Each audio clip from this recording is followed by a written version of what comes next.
I addressed the nation at a time like this last year, I outlined the decisive measures we had taken in 2023 and 2024, not only to stabilize our economy, but also to begin turning it around.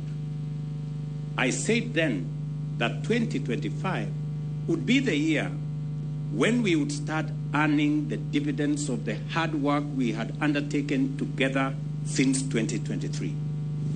And indeed, looking back, this has been the year in which our deliberate choices, sometimes difficult and often demanding, began to pay off. For the first time in a long while, Kenya is not guessing. We are not drifting. We are not gambling. We have set our targets. We have begun the journey.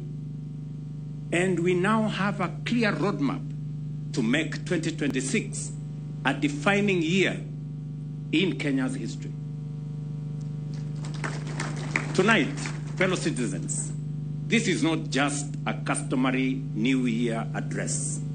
It is a moment that calls on all of us to seize the opportunity before us, to walk together as one people, and to complete a journey that has been delayed for far too long.